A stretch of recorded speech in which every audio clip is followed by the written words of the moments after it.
Então vamos lá, pessoal, para o nosso segundo bloco. Se pessoas movem as empresas, processos dão a direção. E para falar sobre processos, eu convido duas pessoas que juntas unem visão estratégica, tecnologia e gestão de processos. Eu chamo para o palco Viviane e Marcelo Serafim. Palmas, pessoal.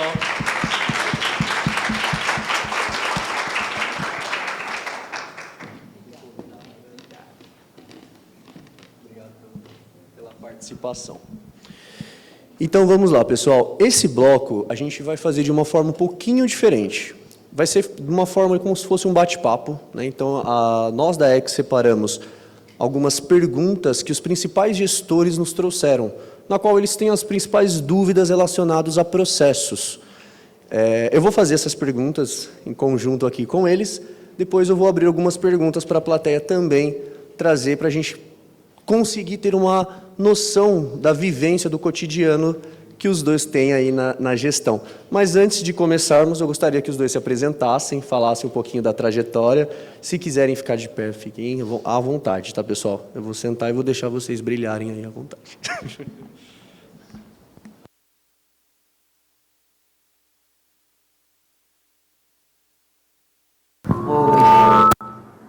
Microfonia não, né? Boa tarde, pessoal. Não vou ficar de pé porque eu já sou a próprio boneco de Olinda, já de alta. Então eu vou ficar sentadinha aqui que tá tudo certo. Bom, eu sou a Viviane Lusvarg, podem me chamar de Vivi. Eu tenho mais de 30 anos de experiência no mercado de tecnologia e isso foi muito bacana, Jean, porque eu vim para cá refletindo que eu sou um compilado dos 3 pilares. Eu comecei com tecnologia, acho que o Ernesto não está aqui ainda, mas foi meu primeiro chefe na TOTS. Falei isso para você, né? E depois eu migrei para uma área de sucesso do cliente. E sucesso do cliente não é nada mais do que muito processo e governança. Com o sucesso dessa trajetória, por último, eu fui convidada para cuidar também de experiências humanas. Então, hoje, sou uma executiva que cuida de People and Culture, de CS, né, que é sucesso do cliente, e governança também. Então, eu sou um compilado de tudo isso, e acho que nas perguntas não vai ter jeito, que eu vou falar um pouco de pessoas, de tecnologia também, que é o resumo de tudo isso.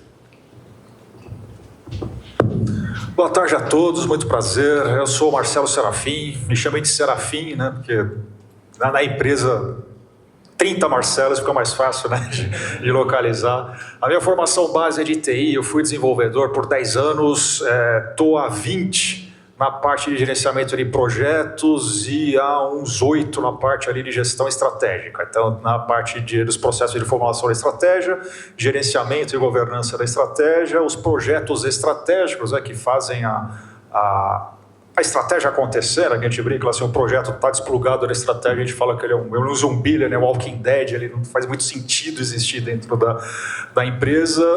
Estou no Unimed CNU desde 2006, anteriormente prestei serviços na área de tecnologia como consultor para aquelas empresas que caguetam a idade, né? Banco Real, Varig, né? Entre outras, essa coisa bem mais para trás. Prazer estar aqui, honrado pelo convite. Sei que vai ser um pouco difícil aí manter o mesmo nível que o Sérgio deixou aqui para nós, mas vamos tentar, tá? Gente, de novo, agradecer pela participação de vocês dois, né? Está sendo uma honra intermediar aí o evento. Então vamos para as perguntas. Primeira pergunta aqui que a gente traz aqui para vocês do tópico processos que engajam e não engessam. Viviane, essa pergunta vai para você. A gente sabe que processos mal desenhados afastam pessoas e resultados. Como criar fluxos que tragam eficiência sem engessar o nosso time? Realmente pode ser uma barreira. O que eu acredito? Eu acho que o processo ele precisa dar um direcionamento para o time, porém, ele tem que ter flexibilidade para não perder a autonomia desse time. Porque senão isso vira burocracia. E virando burocracia, as pessoas não entendem, elas não introjetam isso como conhecimento, acaba ficando algo pesado, e com isso também não traz resultado. Então, para mim, o segredo de tudo isso são processos objetivos, claros, para dar direcionamento. Não engessar, né? Não travar todo esse fluxo do time. Perfeito, perfeito. E já engatando o segundo tópico aqui para você, SLAs e experiência do cliente. Como os acordos de nível de serviços SLAs internos podem melhorar de verdade a jornada do nosso cliente? Eu acredito, né, na verdade, que o impacto é direto. SLA interno, ele serve muito para garantir a consistência entre as áreas. O que é isso? Vocês podem perceber, acho que talvez alguns de vocês já passaram por isso, cliente geralmente não reclama muito de atendimento, isso é pontual. Às vezes no B2C acontece mais, mas quando é B2B principalmente, não. Eles mais se frustram com os acordos que não foram comprometidos. Então, geralmente é um vendedor que promete alguma coisa, mas a área de operação que não atende, né? Quem nunca, né? Acho que todo mundo. Então, para mim, o SLA interno é muito importante para isso, para costurar, e quando você costura bem essa questão do SLA, acaba que a gente evita gargalos, retrabalhos, e tudo isso afeta diretamente a jornada do cliente. Agora sim, como eu falei que eu também cuido ali do sucesso do cliente, para mim é muito importante aliar SLA interno com uma outra metodologia, que não sei se todo mundo conhece, que é o XLA, que tem a ver com a experiência do cliente. Então, enquanto o SLA ele garante prazo, né, entrega, o que foi acordado, o XLA traz muito a questão do quanto que essa relação, nós estamos trazendo valor agregado para essa relação. Então, através de métricas, que existem algumas métricas, por exemplo, que é uma chamada CETS, que mede o esforço do cliente, você consegue perceber se o que o cliente está... o quanto ele está se esforçando está além do combinado.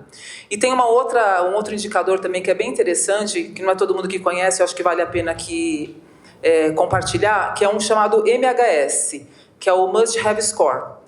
E vou dar um exemplo para vocês, vamos supor que eu trabalhasse na Apple.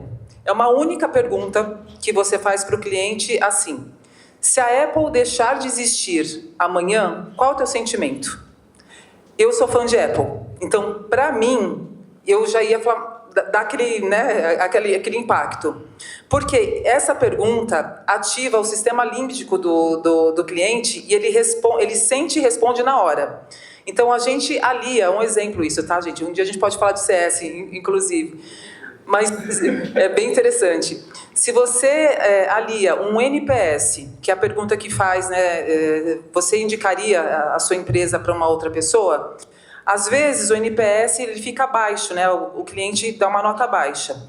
Mas se o MHS, que é a resposta, eu me importaria de perder, né, eu ficaria muito triste se eu perdesse a Apple, você consegue ver que, de repente, o cliente está chateado por alguma situação, mas não desistiu da marca. Quando os dois estão baixos, é churn na veia. Pode correr atrás que tem alguma coisa acontecendo.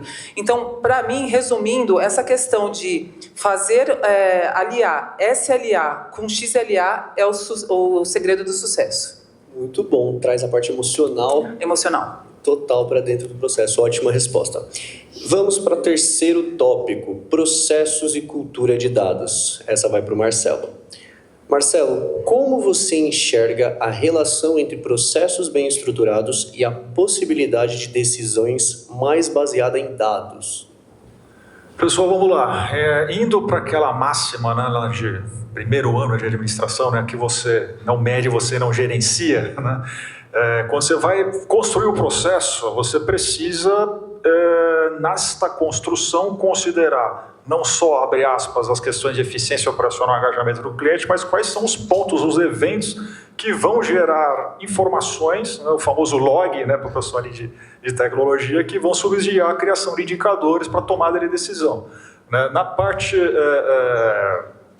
da governança do portfólio de projetos, por exemplo, tem alguns projetos que eles não trazem dinheiro, mas eles estão conectados à estratégia que a gente chama de estruturantes, porque a gente quer criar um processo que a gente não sabe ainda, né, como é que ele vai se comportar, qual vai ser a performance dele, mas tem um cuidado para que construa esses eventos para gerar os dados necessários para a gente conseguir ter uma governança adequada dentro desse processo, né? E lembrando que a gente está num momento de hiperpersonalização, né? Isso só é possível pela coleta insana de dados, né? Quando você vai num site, quando eu brinco, né? Esse pedacinho de plástico que a gente leva com a gente aqui para qualquer lugar. Há 5 anos atrás, eu tinha visto um estudo que ele capturava, em média, 50 pontos enquanto você está numa rede social, desde rastreando o seu olhar, desde o que você está falando, velocidade que você está fazendo scrollar para conseguir montar um funil de vendas e o grande mote deles, que é a questão dos advisors, né, dos anúncios para fazer a questão direcionada. Então, assim, tendo um processo bem estruturado, você tem dados para tomar uma decisão baseada em dados, né? Hoje é praticamente impossível, né, você tomar grandes decisões sem ter esse arcabouço de dados estruturados da forma. Se você está construindo um processo e não está pensando nessa questão dos dados, temos um problema. Se você está revendo um processo sem ver essa questão dos dados, temos um problema também. Então, assim, se você não tem o dado para construir o processo, precisa colocar como primeiro plano essa geração. Se torna uma junção, né? Uma coisa não vive sem a outra. E a questão de como hoje o que a gente olhava 5 anos atrás, que era a questão de um CRM, que algumas empresas avançadas usavam, hoje virou o mínimo. Já não é mais uma coisa inusitada, já é o mínimo que você tem que ter na sua empresa para conseguir ter um mínimo de resultados. Perfeito. E complementando, tem um custo. Você vai colocar um processo, eu quero medir todos os micropontos do processo, vai custar 1.000 moedas. Ah, não, eu tenho um direcionamento claro do impacto que eu quero ter no cliente quanto diferenciação do meu produto ou serviço, eu sei o que eu preciso medir. Então, eu não vou gastar 1.000 moedas, eu vou gastar 500 para colocar aquele processo de pé com os dados que a gente precisa para fazer esse acompanhamento de performance. E hoje a gente paga por dados, né? A gente não paga mais pela venda, a gente fala isso na nossa operação. Quando a gente, eu na parte da gestão, eu falo que quando eu rodo a questão de leads ou clientes, né, ou prospecção, eu digo que o objetivo da venda é o foco do vendedor, é o foco do gestor. O meu objetivo como na parte estratégica, como CEO, como, né, gestor de processos, é o cliente que não fecha. Aquele cliente que não fecha é o que me interessa. O cliente que fecha é de interesse do vendedor, do gestor, que vai ganhar a comissão, que vai ter ali. O meu interesse é o cliente que não fecha. Porque esse cliente que não fecha, ele me gera dados e no futuro eu vou torná-lo de alguma forma ou o meu cliente ou o meu parceiro. É quando você cria uma sinergia entre as duas partes, né? E é incrível isso. Responder aquela famosa perguntinha, né? Por que não fechou? Exato. E vamos para o nosso quarto tópico, sinergia entre as áreas. Ainda para o nosso querido Marcelo, como garantir que as áreas das empresas trabalhem de forma integrada? Existe algum modelo que você veja funcionando bem? Eu acho que esse tópico aqui é um dos meus favoritos, porque é a dor que até um dos nossos colegas trouxe na palestra anterior, que é quando uma empresa ela começa a entrar num porte de pequeno para grande, você começa a ter as famosas ilhas. E aí você começa a ter aquele atrito entre as áreas, né? Mais comum, como você falou, é quando tem a questão da área comercial com a área de analistas ou de compliance, e aí você começa a ter aquele atrito, aquela rivalidade interna dentro da sua empresa. Como que você vê isso e como que você vê uma forma de a gente solucionar isso? Agora, não falando de pessoas, mas falando de processos. Primeiro, ter direcionadores estratégicos ou OKRs claros e transversais, né? Para não deixar... Eu e a Vivi, a gente está trabalhando numa mesma empresa. Ela tem a meta dela, eu tenho a minha meta. O ideal é ter uma meta compartilhada, né? Preferencialmente dentro de um mesmo processo. Né? E aí eu obrigatoriamente, né, o famoso tira a bunda da cadeira, vou ter que levantar lá, sentar com ele e falar, Vivi, como é que a gente vai, né, alcançar isso daqui? Como é que a gente vai fazer isso acontecer? Outro ponto embora você tenha especificidade do trabalho da Vivi e do meu, você tem um processo que eu brinco lá de co-governado. Os dois participam e têm visões e gestão em cima disso, né? Mas, de novo, tem que estar muito bem estruturado para a coisa funcionar. E só reforçando o que o Sérgio trouxe, né, aquele famoso ditado que a cultura come a estratégia no café da manhã, né? Se não tiver um trabalho muito forte de cultura, como o Sérgio trouxe na palestra dele, de capturar ali os direcionadores, o que os responsáveis que a empresa quer, descer para conectar isso à estratégia, você vai ter um plano maravilhoso na gaveta para passar em certificação. Né? Você não vai ter algo de fato movimentando a empresa, né? Engajando os colaboradores. Então, e é engraçado que quando você pega uma parte mais acadêmica ali de estratégia, Kaplan, Norton, Porter, então eles falam de pessoas, mas fica numa camada aqui embaixo, não fica, e é um trabalho gigante, né? Ali na parte de pessoas, eu digo até que um esforço muito maior do que você fazer uma formulação de estratégia para 5 a 10 anos propriamente dito. Então, sendo objetivo, ter direcionadores ou metas compartilhadas, ter uma governança em cima dos processos e, em caso de transformação, ter um trabalho muito forte ali de cultura para transformar isso na cultura organizacional da empresa. É o famoso Golden Circle entra nesse quesito, né? Quando a gente fala, acho que para complementar, enquadraria a questão de propósito. Seria basicamente isso. A gente vai se complementando, né? E agora para o nosso quinto tópico, automação e o papel humano. Essa pergunta vai para os dois, né? Para a gente trazer aí um bate-papo da realidade, do cotidiano dessa pergunta na vivência de vocês dois. Então, como vocês equilibram automação com o toque humano nos processos? Onde entra a tecnologia e onde entra o bom senso? Quando a gente fala na era da inteligência artificial, onde entra o que é a tecnologia, o CRM, os processos e o que é o bom senso para não ser ultrapassado? Eu acho que são complementares, não é? Ou um ou outro. Tem que ter a junção, né? É só... De novo, né, puxando ali o gancho que o Sérgio trouxe hoje um pouco mais cedo, a Itaú mandou 1.000 embora, né, por conta de automação. Itaú está errado. Pelo que a gente viu na mídia, entendo que não. Havia uma expectativa de produtividade daquelas funções que não foi correspondida, ou foi implantada uma tecnologia que detectou isso e houve uma decisão das demissões. A questão é como você trazer para o colaborador que aquilo é bom. E aí entra as questões de meritocracia, recompensa. Não, a gente está automatizando isso para melhorar a sua função. Invariavelmente, qualquer automação em grande escala traz algum tipo de movimentação na empresa, de desligamentos, mas eu acho que também tem a questão de trazer o colaborador para uma visão mais analítica, né, mais cerebral da coisa. E aí, voltando para a questão de pessoas também que não tem como deixar de falar, o exemplo arrasta. Então, na hora que você... eu sou o maior entusiasta do meu time da aplicação de inteligência artificial. Toda semana eu estou enchendo o saco da minha turma lá, pessoal, dá uma olhada no Gemini com esse prompt, dá uma olhada no ChatGPT com esse prompt, tem um notebook LM agora do Google, vê o Cloud, vamos... como é que a gente melhora aqui a detecção de projeção de cenários na parte da estratégia, mensuração de risco na parte de projeto e tal. Mas a gente vai deixar de fazer programa? Cara, graças a Deus que vai.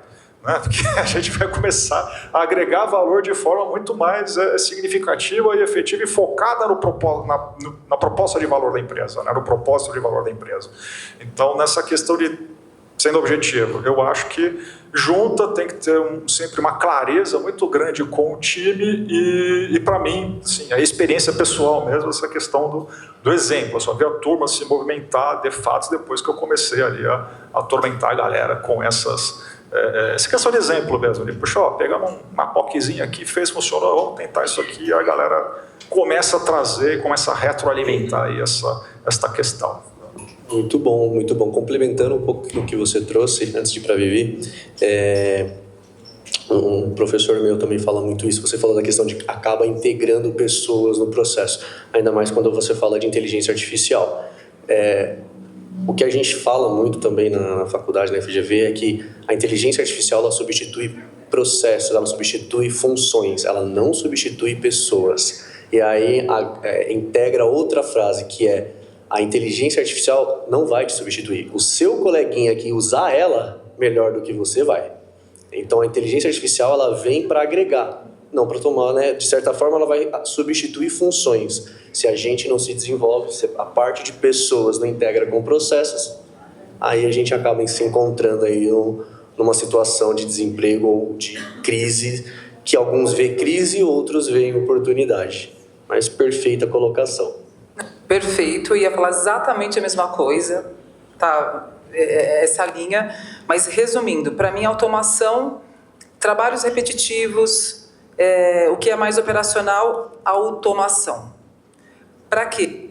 Para liberar tempo para as pessoas utilizarem o que elas têm mais de precioso, que é a empatia, que isso não tem inteligência artificial, automação que traga, relacionamento, em alguns casos julgamento. Obviamente, uma coisa é automação e uma coisa que as pessoas confundem, né? Outra é a questão da IA. A IA está ajudando na estratégia? Está. Pode me ajudar até como que eu posso me relacionar melhor, a forma, o canal com o meu cliente? Também. Mas nada substitui essa questão da empatia, de relacionamento, por isso que eu acho que é o que vocês falaram, né? É muito complementar. É a parte humanizada. Só aproveitando para complementar um ponto, eu trabalho numa operadora de saúde, tá? Então, você tem situações, é muito importante isso que a Vivi trouxe, você não vai colocar uma IA para atender uma mãe que está com um filho ali passando um perrengue, numa consulta com um pediatra, numa teleconsulta às 2 horas da madrugada. Né? Por mais que você chega lá e fala, não, a IA vai te atender em 5 minutos. Esquece isso, né? Não dá. Estou usando o exemplo extremo, mas tem vários pontos de contato dessa questão de empatia, do relacionamento humano. De novo, se o teu produto, o teu segmento de negócio tem esse diferencial nesses pontos, não dá para ter tecnologia substituindo isso. Você pode ter, sim, a tecnologia municiando a pessoa que está ali conversando com o cliente, né, fazendo esse atendimento, trazendo história, trazendo até... ajudando a responder as perguntas que está trazendo, como um back-office ali, mas não substituindo esse contato. Ela não tem a parte racional, né? Isso que as pessoas não percebem. A gente consegue criar e integrar elas. As pessoas olham, algumas, né, acabam olhando a inteligência artificial como uma competição, olham como uma rivalidade, e em vez de agregar ela como uma ferramenta no dia a dia, né? Você escuta muito isso, a inteligência artificial vai tomar o meu emprego. Né? Se você não se mexer, o outro coleguinha vai tomar o seu emprego. Então, o movimento ele vai bem no sentido contrário do que as pessoas pensam, às vezes, de inteligência artificial. E quando você integra a parte de pessoas com processo e tecnologia, a roda gira de uma forma mais leve, inclusive para quem está na operação. E vamos para o nosso próximo tópico. Erros comuns, né? Deixa eu ver se eu estou essa. Quais são os maiores erros que vocês veem as empresas cometendo quando vão desenhar ou redesenhar os seus processos? Bem, eu acho essencialmente 3 pontos. Acho que o primeiro é desenhar ou redesenhar pensando só na questão do interno da empresa, sem envolver colaborador, sem envolver o cliente. Então, esse é um erro que acontece com muita frequência, que aí acaba não funcionando, não gera o resultado esperado. O outro, que é o que eu comentei também, que tem a ver até com esse ponto, é trazer o processo para uma função que trava, né, da burocracia. Então, isso é um outro ponto que eu acho que ele é muito, muito importante. E, por último, que eu acho que é o mais importante de todos, é desenhar processo ou redesenhar processo e não medir. Muitas empresas acabam fazendo isso, acham que processo é só controle e nunca mais revisitam aquilo. Não tem a questão da governança, dos checkpoints, de ter escuta ativa com o time para saber se tem alguma coisa ali naquele processo que precisa ser atualizado ou melhorado. Então, esse fluxo de não medir e não melhorar o processo também, para mim, de todos esses três, acho que é o mais importante. Tentando complementar, concordo em gênero, número e grau, tá?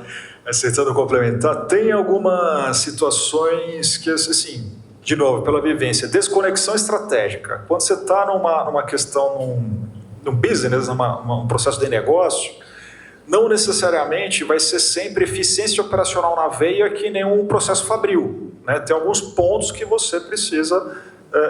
não digo que você não vai ter eficiência operacional, mas você tem que estar mais focado ali no contato com o cliente ou qual seja o seu diferencial de mercado conectado ao direcionador, ao OKR, e prestar atenção nisso.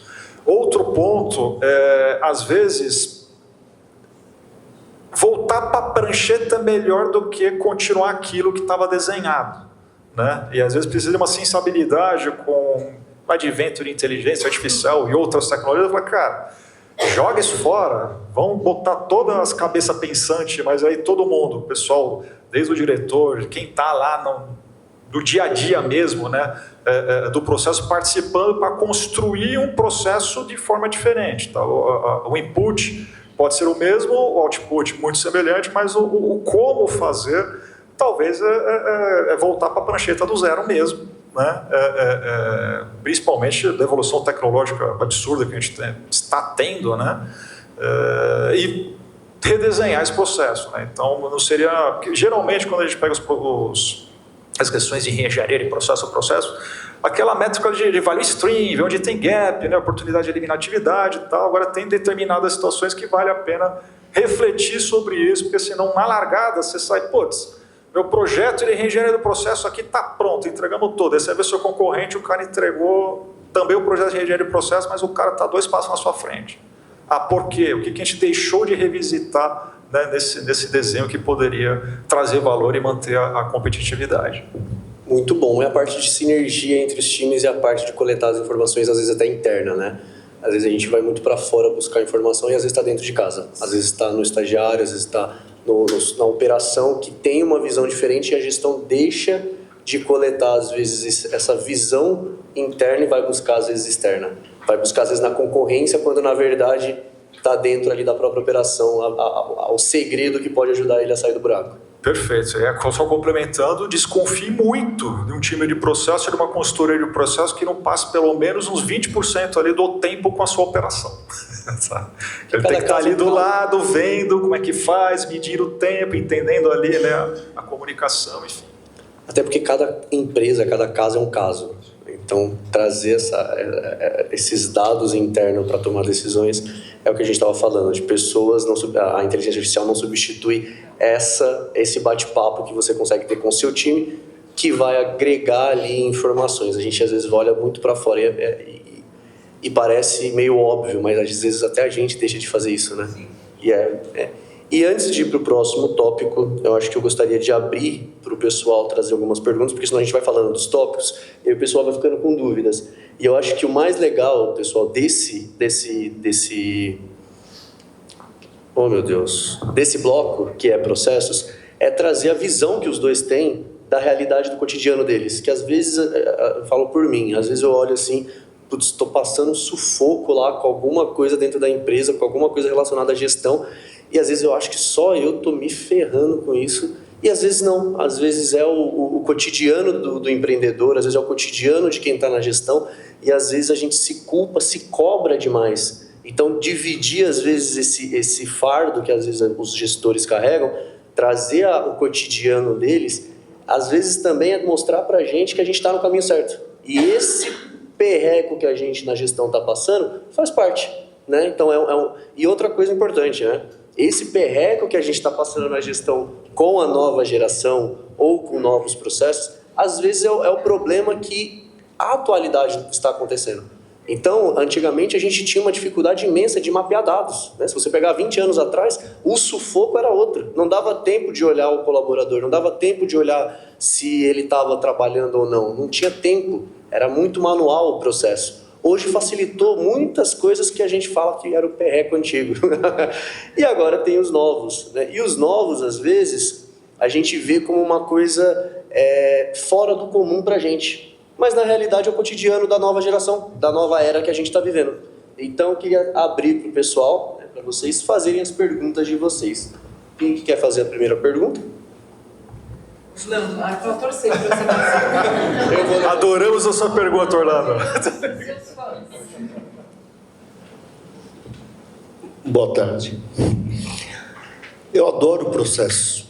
Fluxo de processo comigo mesmo. A gente tem um negócio cultural, tá? Não sei porquê, a gente brasileiro adora um retrabalho. E aí o retrabalho gera prejuízo, principalmente na mão de obra, né? E aí hoje a gente desenha o processo. Eu pego muitos colegas de trabalho, empresários, até clientes, pequenas e médias empresas, e a gente sente que falta um desenho, um projeto melhor do planejamento do processo, tá? E a gente percebe assim que a gente perde muito tempo e dinheiro com falta desse negócio de processos, né? De desenhar o fluxo de processo. Aí eu queria ouvir de vocês como que vocês lidam com quando você pega uma empresa média ou grande e aí você sente que falta processo. Só que o time que está trabalhando lá, ele joga contra, porque ele está feliz do jeito que está. Só que a empresa não está, porque a empresa está tendo prejuízo de mão de obra, não está ganhando dinheiro e está tendo retrabalho. E como que vocês lidam com isso? Porque eu trabalhei numa grande empresa e eu tinha esse problema. Orlando, o que a gente faz lá, que a gente brinca de botar o cadáver na mesa. Tá? Então a gente chega lá, porque isso tem um custo. Esse custo dá para medir. Né? Então a gente pega o ciclo de custo de retrabalho, o custo de qualidade daquilo que não está desenhado corretamente, ou de projetos que falharam porque vieram mal especificados, né? Mal largaram. Mas você tem a questão do agile, do sprint e tal, o D0, a próxima sprint, aquilo tem que estar especificada para a pessoa conseguir trabalhar. Né? Se isso não vem de uma forma adequada, a gente mensura, coloca na mesa. De vez em quando chamam o Sérgio para colocar na mesa, que às vezes o santo de casa não faz milagre, né? Mas para provocar uma discussão na alta direção, fala, pessoal, a gente está perdendo dinheiro. Né? Então, onde eu trabalho, eu já consegui instituir políticas, por exemplo, de ter o mínimo necessário de especificação para começar a montar um processo ou um projeto. Tá? Mas, assim, na minha experiência, que a gente faz é realmente botar o cadáver na mesa e falar, cara, a gente está perdendo dinheiro. Né? Na hora que você coloca isso para o board tem que tomar uma decisão. Né? E aí, o time contra ou não tem que tomar uma decisão. E só complementando, projeto acontece muito isso, agora não, né? Já faz algum tempo que tem uma frente nova dentro dos projetos que a turma chama de Change Management. Né? Mas basicamente, cara, gastei 1 milhão de moedas para botar um sistema maravilhoso aqui na empresa. Aí a gente vai ver lá, a operação não está usando o sistema, continua em planilha. Cara, tem que ter alguém ali para falar, cara, se você não utilizar o sistema, você está fora, você vai ter remuneração variável em cima disso, você vai ter quem que vai ser o cão de guarda, né, que eu brinco, da utilização do sistema para garantir o investimento que a empresa fez. Tá? Então tem essa conotação que eu trouxe o exemplo de sistema, de implantação de sistema que é o mais comum, mas também serve para processo. Quando você implanta um processo novo, se não tiver um cão de guarda ali para saber se na implantação está seguindo. Ou às vezes é uma penalidade, né? Porque às vezes a gente volta para aquela questão, a dor antiga não é a dor de hoje. E às vezes a cabeça das pessoas está, né, principalmente quando você fala em operação, vender. E para o dono da empresa, para o CEO, quando chega num determinado ponto, a venda, ela é importante, ela alimenta ali. Mas os dados é o que perpetua a sua empresa no mercado. Então, colocar os dados da forma... Porque dado errado é pior. Então, isso também é importante da gente falar aqui. Os dados errados, eles quebram a empresa. Então, se você tem um CRM, se você tem um sistema e ele está sendo alimentado errado, Ah, mas eu estou vendendo, mas ninguém está alimentando. Você está quebrando a empresa. Por quê? O futuro dela está imprevisível. E você, mas aí eu estou vendendo, tá? Mas o seu concorrente está indo com um futuro previsível. Então você tem que sempre olhar com a visão de competição. Então a responsabilidade com os dados hoje é a dor que a gente passa, né? Então acho que entra muito no que você está complementar aqui essa questão. Orlando, eu não vou dar resposta tão romântica assim. Porque você me falou sobre isso, eu passei exatamente. E foi dessa forma que eu ganhei a área de processos. E aí vou costurar um pouquinho até com um dos vídeos que me impactou bastante, do menininho do tronco, né? A primeira coisa, eu acho que assim, as pessoas vivem por um propósito. Por mais apáticas que elas sejam, tem alguma coisa que move elas. E eu peguei uma situação parecida de uma empresa. E aí, o que eu fiz? Eu não era da área de processos, tá? Eu era uma inconformada e eu encontrei alguns inconformados na empresa que sabiam que estavam fazendo coisas, retrabalhos, e não é legal, porque só o dinheiro no final do mês não basta, né? Tem pessoas que têm um espírito de transformação. E aí eu fiz o convite para essas pessoas que não tinham nada a ver, não tinha a ver com cargo, não tinha a ver com cargo, posição, com área. Nós, de uma forma muito humilde, sem contar para ninguém, a gente mapeou o que a gente achava que era interessante. Fizemos num período que era um pouquinho fora do expediente, porque todos eles toparam isso. Estruturamos de alguma forma e levamos para os outros, né? Eu já era executiva na época, mas qual que é a ideia? Aí foi muito exatamente a reação dos demais.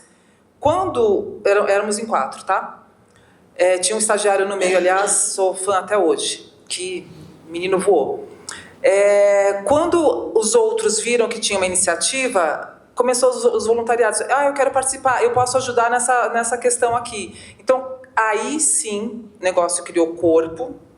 Eu não tinha competência, tá, para cuidar da área de processos. Aí a empresa entendeu que precisava de ajuda externa também. E foi quando teve a virada de chave. Todo mundo entrou? Não. Mas a grande mudança, a chave foi com isso, tá? Foi uma iniciativa totalmente voluntária, praticamente, de pessoas corajosas que não ficaram paradas, tipo, isso não é do meu, né, o problema não é meu, e colocou a mão na massa. Mas, assim, resolve em todo lugar? Não sei, só estou contando uma experiência que eu tive, que na hora que você falou foi muito parecido. É um ponto parecido com o OKR. Exatamente. Energia ali do propósito. Exatamente, exatamente. Acho que a resposta é essa. O teu foi mais estruturado, né, com o OKR. Nessa empresa não era tão madura assim, então por isso que a gente não tinha OKR, não trabalhava com isso, foi dessa forma. Bom, próxima pergunta. Vamos fazer mais uma pergunta.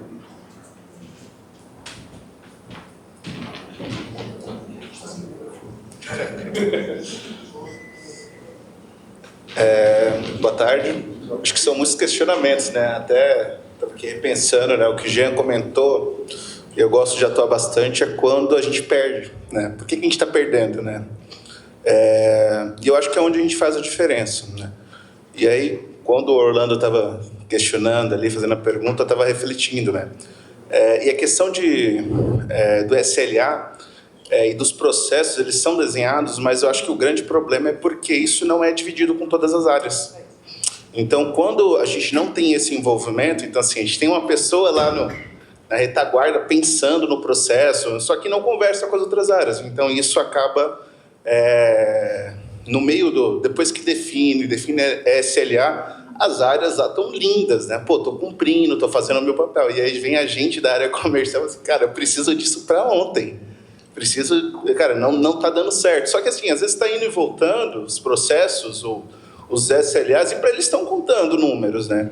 Mas não se dividiu com todas as áreas. Então, acho que esse alinhamento, assim, interno, e assim, principalmente com quem está na linha de frente, né, é onde faz a diferença nos processos. Então, muitas vezes são processos e projetos muito bem desenhados, estruturados, mas às vezes falta escutar o estagiário, como você comentou, porque é ele que está ali no dia a dia, olhando, sabe os pormenores, né? Então, acho que dentro desses questionamentos, acho que isso, para mim, é o primordial, né? Quando a gente fala de SLA, de processos, de projetos, alinhar com todas as áreas, com as áreas importantes, né? Eu acho que isso é o que falta muitas vezes nesses projetos, né? Um ponto que você falou aí, e me veio à cabeça, assim, quando você falou... Você estava falando que ia e voltava algumas vezes, né? E você queria alguma coisa para ontem, né? Você falou assim, às vezes o SLA vai e volta... Foi isso que você quis dizer? Isso. Na verdade, assim, a gente tem um processo desenhado, mas às vezes o cliente final não entende, certo? Perfeito. Então, por ele não entender, a gente fica rodando ali infinito até alguém parar e olhar para que, não é assim que faz, é dessa forma. Então, acho que essa Perfeito. Comunicação com quem está na ponta, né, ali na linha de frente com o cliente, que é o nosso principal... a parte principal nesse processo, né, onde faz, para mim, total diferença. Né? Se a tua empresa é drivada, é direcionada a cliente, né, como é o alto nível, né, o maior alto nível, tá faltando aí indicadores de XLA, tá, de experiência. Porque, às vezes, pela tua fala, me veio à cabeça que, às vezes, o SLA está sendo cumprido, só que se o cliente não está entendendo e não está atingindo ele, não está fazendo sentido nenhum para ele, né? E outra coisa, assim, que eu daria de dica é de colocar o indicador na gestão de reincidência de não cumprimento de SLA, para ver se está repetindo. Porque me parece que falta um pouquinho de gestão aí, está demorando muito, está tendo que chegar lá no cliente para ver que realmente estressou a relação para vocês voltarem. Então, se tem um indicador de reincidência, e isso tem uma governança, sempre disso, né? Governança, indicador, etc. E tem uma governança, vocês pegam isso antes do tempo, não chega no cliente, aí é sucesso. Perdão, qual é o seu nome? Pedro. Pedro. Como eu tinha comentado, acho que na pergunta anterior, cara, se tem um time de processo que está vendo o processo e não está conversando com a operação, tá errado. Tá? Não faz sentido. Né? Comparando um pouco com projetos, a gente toca projeto lá das mais variadas, desde subir um hospital em Brasília, colocamos um produto novo no ar, estamos fazendo a implantação de CRM, por exemplo. Eu não tenho propriedade sobre o processo de venda para definir, né? Assim, eu, enquanto projeto ou processo, a gente vai trazer um ferramental técnico. O dono do processo, eu estou com um problema nesse processo aqui, eu vou trazer uma turma de processo que tem um ferramental, um arcabouço técnico, né, para melhorar aquilo.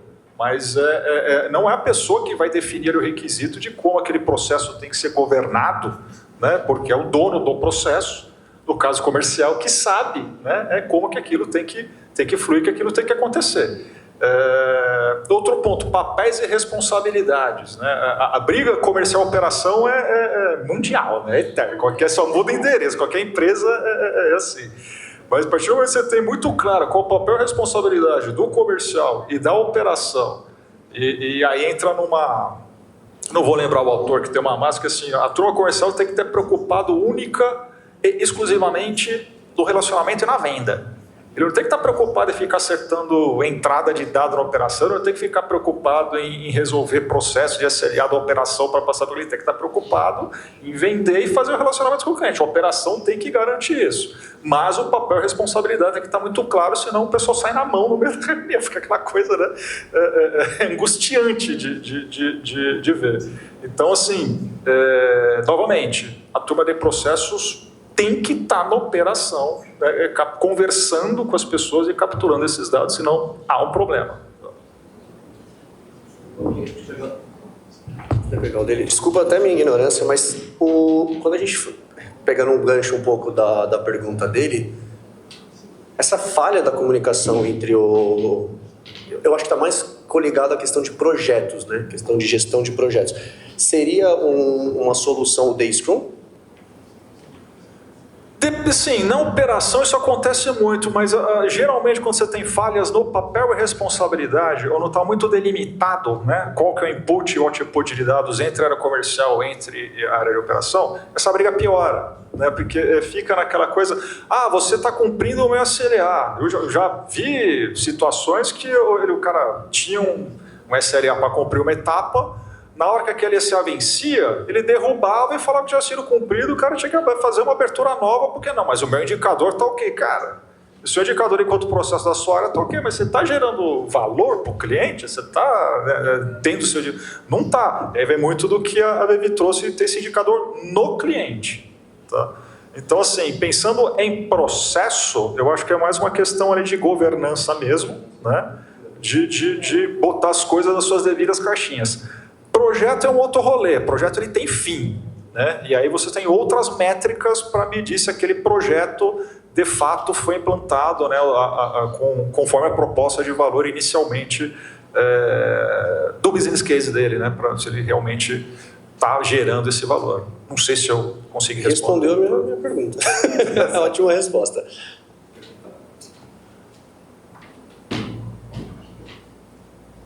Oi, boa tarde. Tudo bem? Boa noite, né, Karina? Aproveitando o que ele comentou ali, o que eu gostaria de trocar uma ideia com vocês? É assim, quando há um processo, e ele, como ele falou, retrabalho, que vai e volta, o que eu percebo, tá? Que às vezes esses processos são tratados como uma esteira. E às vezes o processo comercial, como ele disse, às vezes o comercial ele é muito ativo. Aí ele vai falar assim, não, olha, eu preciso disso por esse motivo. E o que eu vejo, que há muita dificuldade às vezes, e em geral esses retrabalhos acontecem porque não há essa comunicação da parte que, digamos, é operacional com a parte comercial. Isso eu trabalhei muito tempo no corporativo, era executiva, era um choque constante. Em banco eu trabalhava, então imagina como era. Mas assim, eu vejo que poderia ter um interesse genuíno, de repente, né? Quando tratar num caso de exceção, sabe? Tem um processo, mas eu preciso que você faça isso para tentar me ajudar dessa forma. Não sei se vocês entendem. Concordo plenamente e reforça o ponto que nós falamos aqui. Se nesse processo, que quando a gente fala processo parece que é uma coisa pesada, né? Mas se nesse processo fosse considerado todos, né, as figuras, então o cliente, o comercial, porque o comercial, a função dele no relacionamento tem muita coisa, como você disse, é viva, né? Que não dá, então tem que ser pessoas com experiência para saber, e se acontecer isso, o que vai precisar? Pegar todo mundo, colaborador, cliente, área de processos. Então, quando eu estou falando isso porque eu já passei por uma situação dessa também, tanto de não sucesso quanto de sucesso. Mas quando a gente gasta um pouco mais de tempo para ver todos os ifs, né, os Cs da vida, fica melhor. Essa questão dessas comunicações, exceções são mapeadas também e fica mais fácil de contornar. Concordo plenamente contigo. Karina, tem um third party aí que para mim é a turma de produto, tá? Porque na hora que tem a configuração e a construção de um produto, tem que estar muito bem delimitado o nível de personalização desse produto, tá? Porque na hora que vai para o comercial, na função do comercial, é o propósito do comercial, ele vai querer personalizar tudo para colocar para o cliente. Né? E aí aí fica aquela briga da operação, não, mas o cliente quer, não, tá, mas assim, o produto permite tal nível de personalização, porque isso, se não tiver previsto, tem um custo para a operação. E em algumas situações, o custo de operação pode matar a margem daquilo que você está vendendo. Então tem que trazer a turma de produto junto nesta conversa, né? Ali, comércio e operação, para, cara, qual o nível de personalização que a gente quer, a que custo? Porque, de novo, o comercial tem que trazer essas necessidades? Deve, mas é uma conversa com a turma de produto. Falou, pessoal de produto, o cliente está pedindo um monte de coisa aqui que a gente não está conseguindo entregar, porque o negócio está engessado. A gente vai fazer aqui um puxadinho para entregar, vai matar a margem, não, ou vamos montar um produto para atender isso, ou aprimorar o nível de personalização do produto de forma que a gente consiga atender o cliente. Muito bom. Deixa eu só complementar rapidinho isso, que hoje eu não estou trabalhando na área que tenha produto, né? Mas você foi perfeito na tua colocação.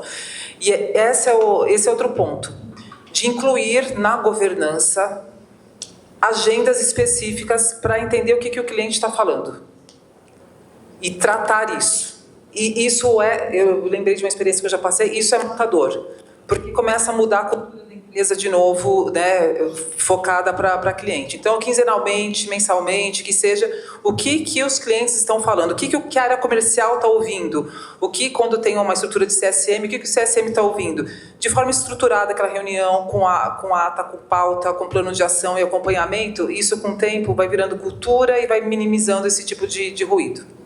Ótimo ponto. Ótima resposta. Cadeira aqui.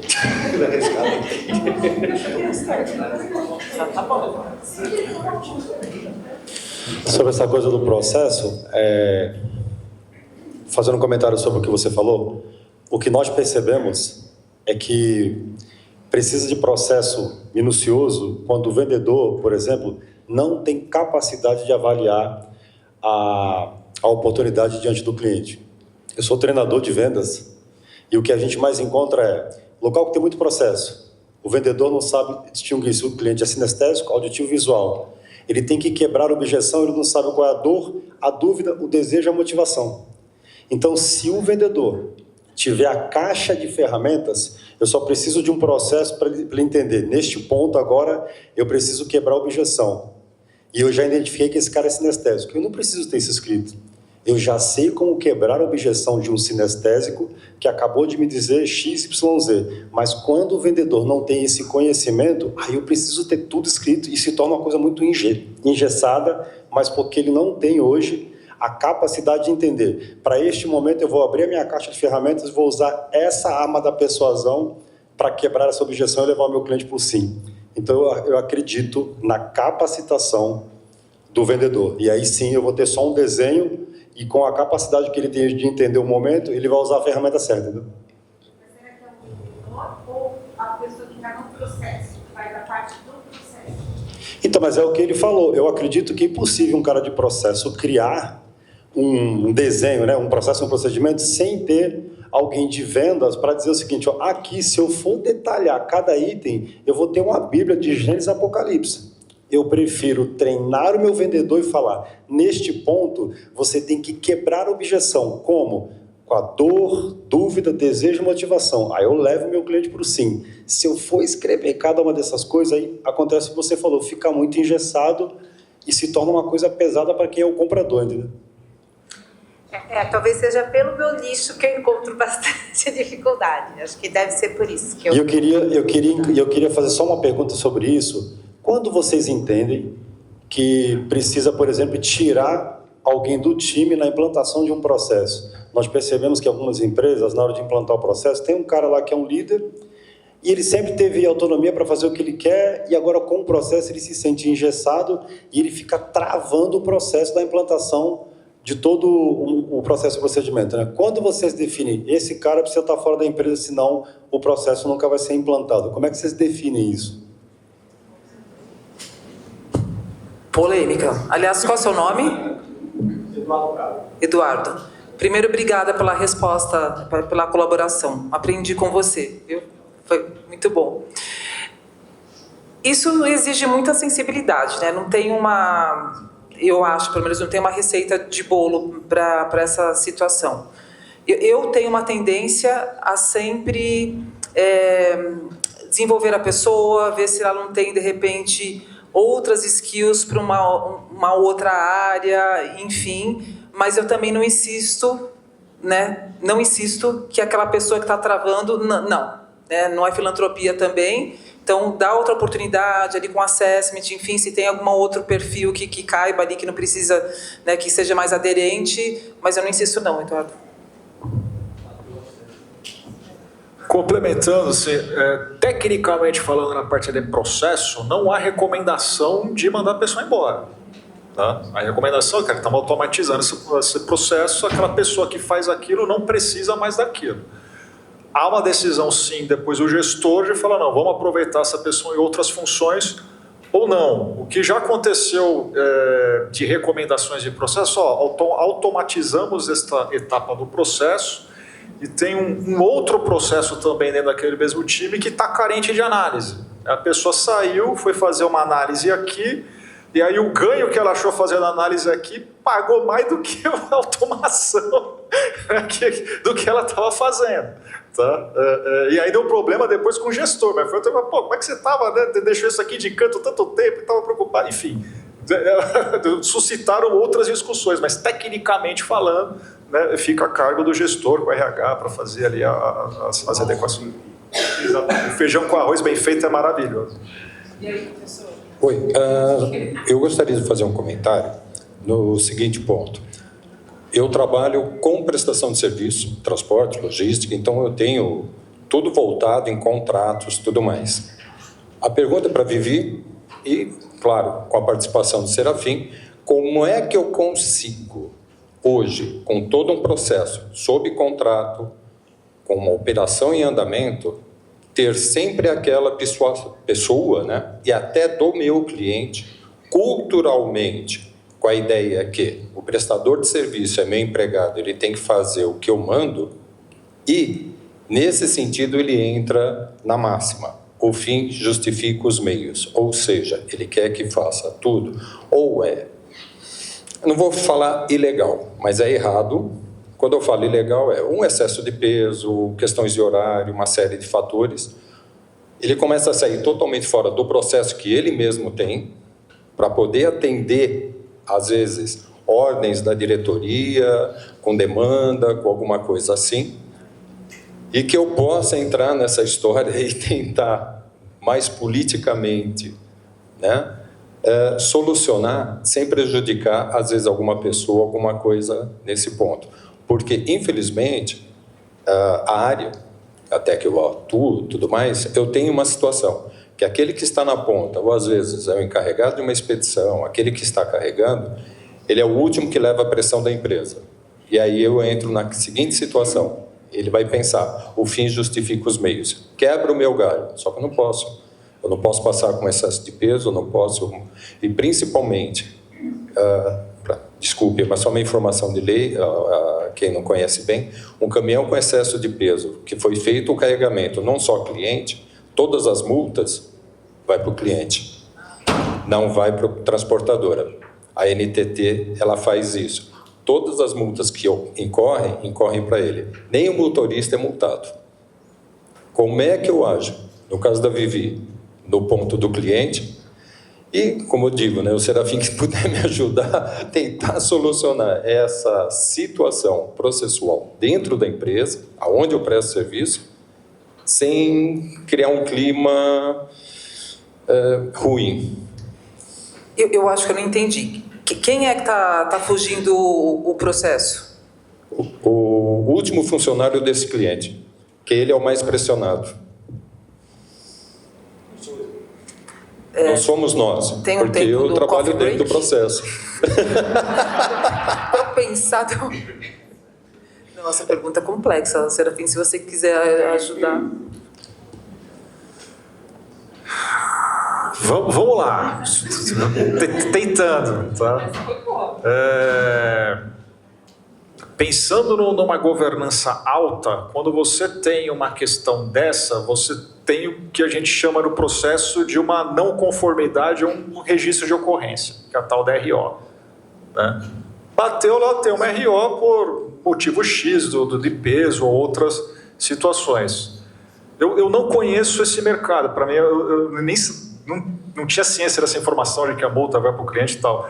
Não sei se há abertura com o cliente para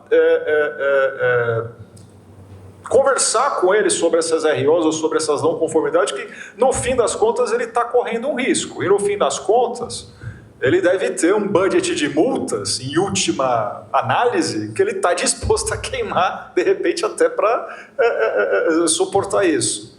Tá? Agora, eu não sei se essa informação de uma forma consolidada chegando para ele pode causar algum efeito. Desculpe, mas eu sou obrigado a dizer não de qualquer forma.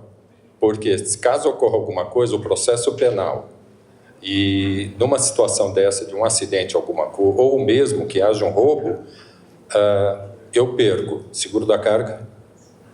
No caso do acidente, perco o seguro do acidente. E no caso dos veículos, que a operação nossa maior é carretas e cavalos mecânicos, eu perco o seguro dos veículos também, porque eu estou fora da legislação. Por isso que eu digo, e eu tenho que falar não, mas eu tenho que falar um não de tal forma que eu não afete o processo dele lá dentro, porque ele está tendo um aumento de demanda, uma série de coisas. E eu sei que isso daí está vindo por questão de um funcionário lá dentro. Tá? Não estou dizendo que isso esteja acontecendo, é que já me aconteceu e a solução ela foi um pouco traumática para as pessoas dentro da empresa, não para nós. Não, agora ficou bem claro para mim. Agora eu entendi que você tem medo de prejudicar até o profissional do cliente, né? Nesse caso. Ficou bem claro agora para mim com a tua resposta. Obrigada. Só uma pergunta. Quem é que atende esse cliente? É uma figura comercial ou é uma figura de relacionamento, um CS? Quem que atende esse cliente? Você? Eu. Eu faço projeto, eu atendo, eu sou da transportadora, então aí a gente precisa mexer no modelo de atendimento, porque senão eu acho que não vai dar certo, tá? Vai ser choque. Você fazer as duas funções, porque aí teria que implantar uma questão de uma governança com uma carinha de conselho, de sucesso do cliente, pensando assim, cliente, que não vai ser essa pessoa, eu acho que não vai ser essa pessoa tão operacional, depois eu fico à disposição até para conversar com você sobre isso, tá? Ou aqui, eu quero mesmo. Ou depois. Mas eu tô com umas ideias aqui. De ter uma figura que seja muito mais focada no sucesso do cliente, criando indicador, a questão dos ROs, que numa reunião, como se fosse um comitê executivo, mostrasse, entre outros indicadores, que não seja de dedar, que ele veja valor nisso, e no meio tem ali, e super funciona, porque o cliente é esperto, ele vai perceber que tem alguma coisa errada na operação dele. Com isso, você não precisa expor, né, de uma forma nominal, mas fica mais explícito isso. Eu tenho algumas ideias, de verdade, fico à disposição para falar com você. Agradeço muito. O próximo seria o ESG. Ele teria que fazer a parte de governança e vir descendo para a parte de conselhos, porque pela complexibilidade das nossas questões, ele precisa ter um ESG. Uma consultoria de ESG te ajudaria muito. Já buscou uma consultoria de ESG? É importante, né? Traz, pela complexibilidade do seu mercado, ajuda bastante. Mas sendo bem franco, vai ser menos traumático, continuar sendo traumático.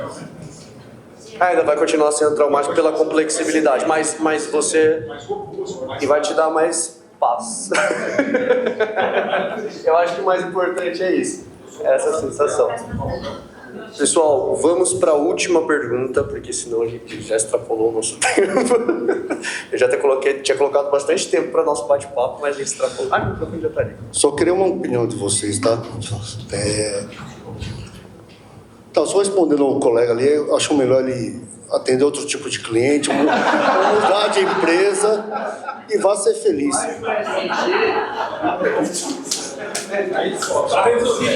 Porque só de ouvir eu já fiquei preocupado aqui. Bom, é o seguinte, tá? O que a gente vê muitas vezes, né? Amigos, colegas, clientes, a gente vê da seguinte maneira: minha empresa precisa crescer, tá? Eu não estou faturando, eu não estou lucrando. E aí qual que é o foco de um pequeno empresário? Vendas. Contratar um consultor de vendas, contratar mais vendedores, vamos inflar o time, vamos fazer isso, tudo de vendas. E hoje em dia só tem coach de vendas, pelo amor de Deus, né? Aí você vai no YouTube, na internet, você vê Caio Carneiro, Flávio Augusto, Joel J, aí você vê Thales Gomes, você vê o pessoal, todo mundo falando de vendas, né? E eu, no meu ponto de vista, eu vejo que parte dos problemas não é vendas, é falta de processo. Entendeu? E aí a minha pergunta para vocês é: vocês não divulgam o trabalho de vocês? Cadê vocês? Vocês não vendem coaching, consultoria? Por que a gente não vê isso no mercado? A gente só vê vendas, né? Na verdade, Haroldo, você descobriu o sucesso aqui nosso. A gente está fazendo uma propaganda da nossa nova consultoria. Na verdade, o Sérgio está conosco também, a nova empresa, que a gente criou uma sociedade faz pouco tempo. Ó, já fica a dica. Mas, desculpa, mas realmente não é algo... E ainda quando você fala de processos, virou meio old school, né? Processos é meio chato, né? Vender está mais na moda. Exatamente isso, vender está mais na moda, só que não. Porque eu vejo, assim, eu convivo, né? Eu participo de alguns conselhos também. Muitos CEOs só vê ali quanto que faturou no mês, meta de vendas. Não se fala de margem de contribuição, às vezes não se fala de EBITDA. E quando você fala de margem de contribuição e EBITDA, com certeza você fala de eficiência operacional. Quando você fala de eficiência operacional, é processo na veia, governança na veia. Então, é uma questão até de maturidade, tá? Das empresas. Uma hora, isso se evolui. Não se fala tanto em vendas, que é essencial, né? O trabalho do Eduardo é assim, fantástico, precisa muito realmente, mas tem uma evolução aí também, é vendas com resultado, com margem saudável, com EBITDA, falar de NPS, falar de ENPS, né? Que é o NPS dos funcionários também, que o time engajado traz mais resultados, e a minha opinião é essa. Mas a consultoria, gostei da ideia, a gente pode pensar nisso. Já agrego junto também.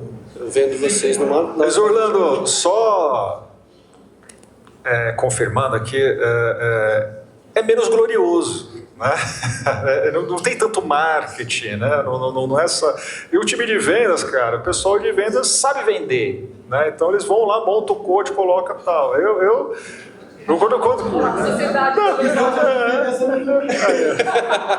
Porque parte de processo, eu trabalhei numa empresa, numa software house, que, cara, tinha uma plaquinha lá, tudo bem que na época isso não dava problema, não alimente os programadores, tá ligado? Era um pessoal muito bom ali de processo, de conta e tal, mas a pessoa tinha dificuldade. Tá até discutindo isso com o Sérgio um pouco mais cedo, a turma de exatas não é preparado para ter essa desenvoltura, ter essa conversa, né? essa veia de marketing, essa veia comercial. A gente é 0 e 1. Então é difícil achar, né? Não vai ter na mesma proporção, né? E aí tem uma questão cultural também, né? De estar mais focado na margem, no EBITDA, né? Na eficiência nas pequenas e médias empresas hoje. Sendo mais direto, quando você mira em processos, você decai na venda. Então, vender isso é difícil. Como que eu vou vender para um dono de uma empresa, falar assim, cara, investe aqui para cair o seu faturamento? Ninguém quer. Então, a dificuldade, normalmente, quando chega aqui, é porque já está sangrando. Então, sendo mais direto, acho que isso responde a sua pergunta. E, gente, vamos encerrar, porque senão... Pessoal... Vamos liberar vocês para o coffee break. Provavelmente o Ernesto já chegou, está chegando, olhando no meu relógio que está aqui. E agradecer os convidados, né? Pessoal, muitíssimo obrigado. Né? Esse bate-papo acho que foi muito rico, foi muito importante. E a ideia do evento é exatamente essa. É dividir essa dor que às vezes a gente acha que a gente está sofrendo sozinho, mas não. É uma dor em conjunto. E acho que um pouquinho mais além. Às vezes a dor faz parte do processo. Eu acho que trazer isso facilita para a gente a compreensão da gente entender que a gente está no caminho certo. Que esse perreco que a gente está passando, essas dores que a gente está passando, na verdade, é o momento, é a nova era que a gente está vivendo que traz esse problema para a mesa. Porque há 20, 30 anos atrás, a gente estava resolvendo problemas que hoje a IA está solucionando.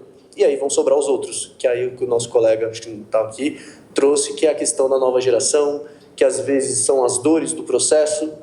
Mas, para concluir, pessoal, burocracia faz parte, tá? E a burocracia normalmente afeta o faturamento.